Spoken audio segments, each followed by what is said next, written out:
معها دولة الصومالية أي ترى هذا ودن ير أو أنتوا لقي هاي أوطن أنا أنت جوهر إيهو أنت حمر يود حيسم هاي أن حتى بالدول جالسين إني نهان كاري نبت بادي أو أذيك كاري إيش أنقلنا أو العلاقات ده مثلا أو أنك دقالك المحلي أو الشباب كأنه حيان كاري ما أنت كاجر سنة الشباب حكومة هيان they do not pose an existential situation to Somalia. Somali way تميسا ولا ترتيرها يا الشباب بترتيرها سواء حلها بتجي. إذا كالسومالي ده ماشي جوجا نص كود باشكت أفر ميل هذا اللغة قبلي الصومالي من sometimes يا بعض بحوس السعودان وحلقات كذي ويان وأنا لقات كذي أنت بدنا أنت يرندنا ولا سمعت الحياة ولا وي سعودة لكن وحاجرتا وطن كستو خيرات قمه حال لو هيا ومستمر لوغا دغا حال دغدغ او دغال دنت ليلي هي شعبكيسنا انت لا ترتري كره ان لا ترترو خيراتكيسنا لا قاطو اسغانا لا هايستو انت لا دورو waxa kamid wadankan maxay ahayd هو بيعيسها عراق ولا اسكو تغي hantidiisa waa la qaataa khayraadkiisa waa la qaataa shidaalkiisa dad badan baa qaadanayay oo khayraadkiisa dhan baa la tagay shacabkiisana waa la baabiyay cid kasta qayb bay ka qaadatay wuxuu noqday neef weyn oo dhacay nin bacad buu ka goosanayay wadanka kale waxa weeyaan oo existential threat ka oo marka kaliga jiray waxa weeyaan wadanka la dhaha Syria si kaliga jiray wuxuu ahaa horta waa la soo galay oo sida Ciraaq loo soo galay waa loo soo galay xastaani kala moogi ninka Donald Trump wuxuu yiri aan waan galay Syria meeshii aan u dan lahaana waan qabsaday shaalkii baan gacanta ku haystaa afkiisu ka yiri oo waliba uusan bariga hore dadka hore cadda Mareykanka madaxdiisa hore wax soo jirtay oo sirtooda way qarsanaa jirtay oo waxyaabo kale ku soo maraamarsan jirtay oo xuquuqul bini'aadam iyo waxyaabo caankan iyo aniga nabadayda iyo way nagu soo duulay haddaan ku aan meesha joogaan aan ku gaarin anaga noo soo gudbayaan waxaas ay maartay ay si xigmadaysan ay maartay adduunka ugu siri jireen laakiin Donald Trump asaga wixiisa wuxuu wax banaankiisa yaalo wadankaas khayraadkiisa annaga waxaa nagu dhow halkan oo khayraadkiisa la urursanayo on a daily basis marka uu yartahay 500 milyan oo dollar laga qaadanayo oo nooc kasta leh waa wadanka Congo DRC la dhaho anaga noo dhow halkan oo macdantiisa iyo dahabkiisa iyo diamondkiisa iyo kulli la buranhayo reer galbeed oo dhan waxaa ka maqneen shiinahan oo qaybtiisa ka qaadanhayo waana ku heshiiyaan adduunka koowaad markay taasoo kale ay noqoto ninba qayb uu ka galaa Soomaaliya waxa weeyaan shidaal badan baa ku jira معدن بدل بكتة وهذا وقبل كان لي هذا بونتلاند هي سوماليلاند بالذهب كي دائما كي معدنته بنانك اسكتها الله وهي الروسدان منكي إماراتكو دياراتكو الروسدان ساوركو هايو ونصيرنا هنا اللوجي هاي ووحان غير ما أنا عادي هنا لكن أنت كل جيدان بتريليونز and trillions of dollars marka haday ay ku guuleysteen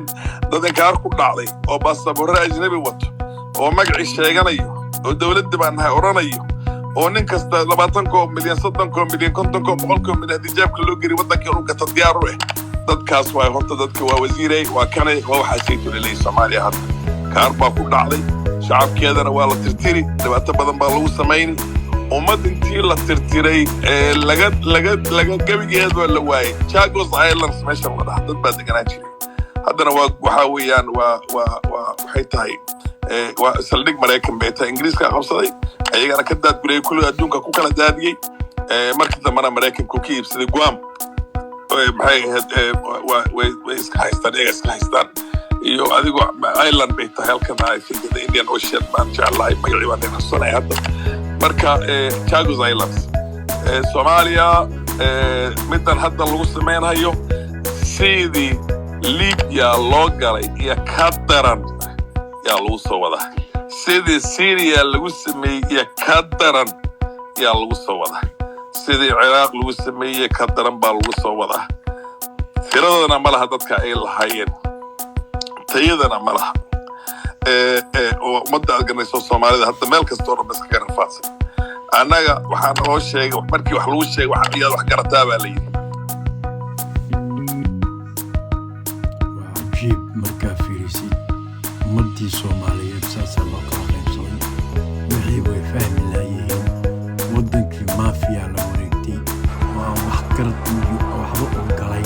Why are these so bad? meelay u socdaan meelay ka socdaan ogeyn bal dhageysta Faarax Macalin wareysigiisii uu ka hadlayay arrimaha ka socdo Soomaaliya in wadan uu yahay ee la wareegtay maafiyo Xasan Sheekh Maxamuud marka hore la islahaa waa nin experience leh oo arrintan wax ka garan karo oo wadanka 4 sano hore u soo xukumayay haddana waxaa la islahaa in uu waxaan wax ka qaban karo laakiinse uusan dhib iyo jalaq u siin oo arrintii meeshiisa ka sii maystay waagii hore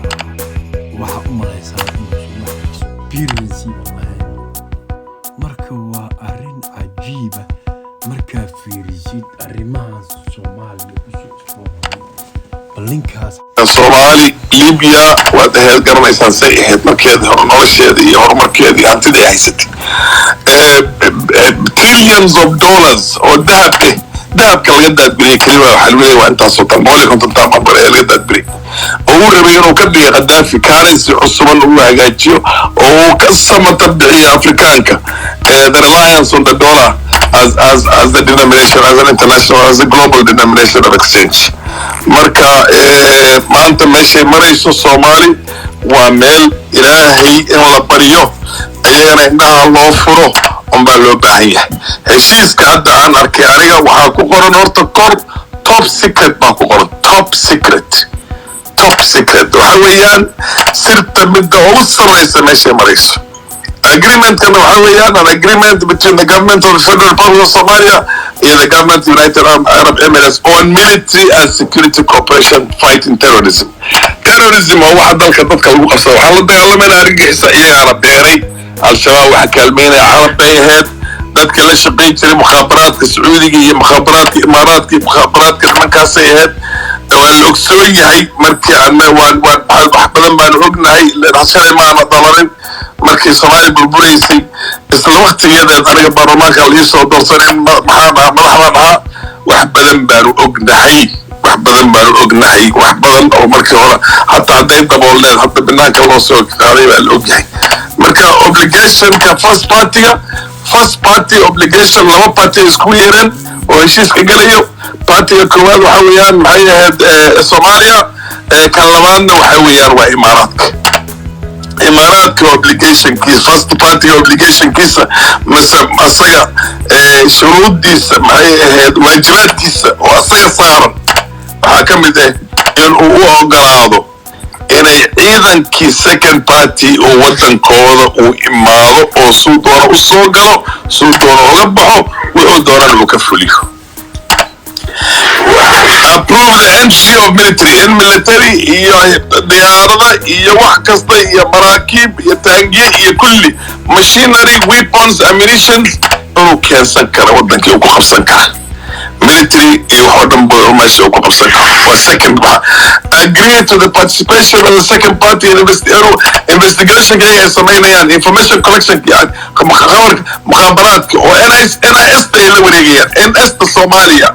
National Security Intelligence Lornay inay la wareegayaan iyaga oo information ay collection sameynayaan oo ay dadka qabanayaan oo askartooda qabanayaan oo meesha ay police ku noqonayaan ay individuals ay qaban doonaan iyo nin kasta oo dhaqaalo meeshaas ay tahay hanti wax kasta oo dhan bay isleeyihiin waxa weeyaan argagixisa wax la dhaha ayaa ku shaqalay waxaa u malaysaa inay qabanayaan marka booliiska Soomaaliya waa hoos imaan militariga Soomaaliya waa hoos imaan nolosha Soomaaliya dawladda Soomaaliya hoos imaanaysa marka waxay kale ogolaan doonaan dawladda Soomaaliya in ay Imaaraadka ay hagaajin karto ciidankeeda tababarkeeda hagaajin karto hubkeeda meesha ay keensanayso oo maaragtay iyada ay ciidamo ku samaysanaysa dhaqaalahan ay keensanayso meesha iyada in coordination and consultation with the second party to search for the whereabouts waxa weeyaan ashkhaastan iyaga ay soo qabsanayaan inay militariga dawladda qaranka Soomaaliyeed ay iyaga hoos imaan doonaan the first party security and military agencies shall commit waxay balan qaadayaan in jointly coordination with its local security agencies in carrying out joint security missions with the second party security and military agencies. In ay qasab ku tahay inay la shaqeeyaan imaaraadka ciidankeeda, dadka mukhaabaraadkeeda, shaqaalaheeda, wax allaale waxay iyada ka socdaya ciidamadeeda oo dhanba. marka waxa weeyaan tan haddii la sii dabagalo waxa weeyaan take appropriate actions military agents to combat the finance حتى dhaqaalaha horta waxa weeyaan adduunkan waxa la isku haysta waa khayraad. nimanka waxay rabaan gaaska Soomaalida, shidaalka Soomaalida, macdanta Soomaalida, badda Soomaalida, wax oo dhan bay gacanta ku dhigaan. waxa marka ay haddana xalaalaysan doonaan inay cid Soomaaliya ka shaqaysan karin bacmisterigaas oo dhan bay nolosha ay waxaas oo dhan shakhsi ahaan iyo bacmisteri ahaan waxa weeyaan appropriate actions taken by the first party security and military agents to combat the financing of terrorism and eliminate its sources of financing from within and outside its territory in coordination with the second party. in ayaga ay tirtiri doonaan kuwan oo lala shaqaynayo marka ay hagaajin doonaan wax allaale waxay dan ay rabaan ay ka gaari doonaan personnel of the first party shall wear the military uniform. marka waxaan idin sheegi wadankii gacanta loo geliyey nimanka way burburin doonaan, way tirtiri doonaan, khayraadkana way yeelan doonaan. ilaahay baa u maqan 30 sano hadda Soomaali sidan ahayd 100 sano ka dambeysay noqon doonta inta laga gaaro salka alaabtoodii hantidooda. yahuudda la socotaa waa aragteen maxay ahayd yahuudii inay Falastiin la heshiisa diyaaro ma hadda waxay rabtaa inay waxay la heshiisay imaaraadka, waxay la heshiisay Sacuudiga, waxay la heshiisay maxay ahayd Masar. waxaasay la heshiisay danaha ay leeyihiin waxa weeyaan kuwaasna hala tirtiro oo gebigooda inta hartayna meelaha isku geeyo. waxyaabaha kale oo annaga aan samaysanayno oo aan talaaqaad kale oo sameynayno iyo Soomaaliya iyo waxaan aan ku duuleynana idinka maxay iga jira qaybtiina ka qaata.